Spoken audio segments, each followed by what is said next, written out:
भूपेश बघेल ने छत्तीसगढ़ सरकार की विभिन्न नीतियों और निर्णयों पर तीखा हमला बोला है। उन्होंने राज्य में शिक्षा, कृषि, स्वास्थ्य और कानून व्यवस्था से जुड़े मुद्दों को लेकर सरकार की आलोचना की है।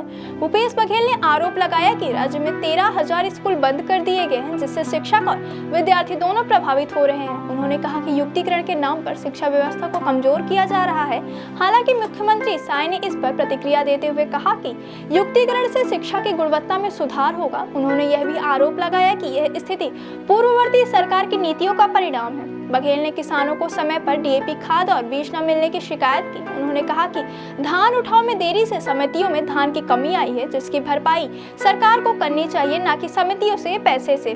पूर्व मुख्यमंत्री ने आरोप लगाया कि सरकार ने उनकी सरकार की शुरू की गई योजनाओं के नाम बदल दिए हैं, जैसे कि गौठान, हाट बाजार, क्लिनिक, स्वामी आत्मानंद अंग्रेजी स्कूल और डॉक्टर खूबचंद बघेल स्वास्थ्य योजना। बघेल ने चेतखाम हिंसा मामले को लेकर कहा कि असली अपराधी आज भी बाहर घूम रहे हैं, जबकि निर्दोषों को जेल में डाला गया है। उन्होंने सरकार पर न्याय की अनदेखी का आरोप लगाया। उन्होंने कहा कि पूर्ववर्ती सरकार में आवास योजना के तहत 1.30 लाख रुपए दिए जाते थे, जिसे घटाकर 1.20 लाख कर दिया गया।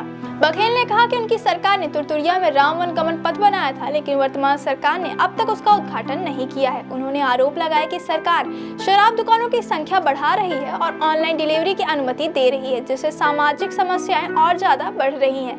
बघेल ने कहा कि वे सरकार की गलत नीतियों का विरोध जारी रखेंगे और मीडिया तथा विधानसभा के माध्यम से जनता की आवाज उठाते रहेंगे।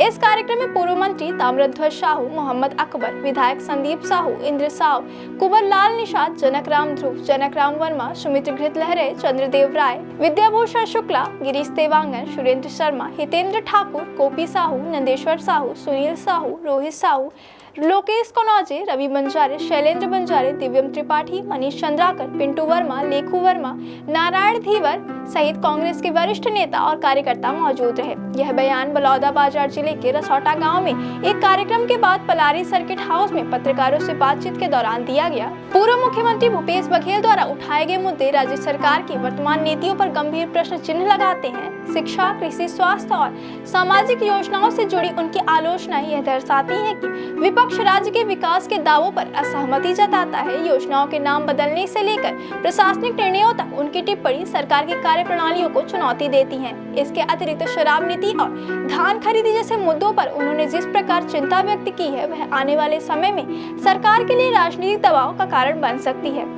यह बयानबाजी छत्तीसगढ़ की वर्तमान राजनीति में विपक्ष की मुखर भूमिका को प्रदर्शित करता है।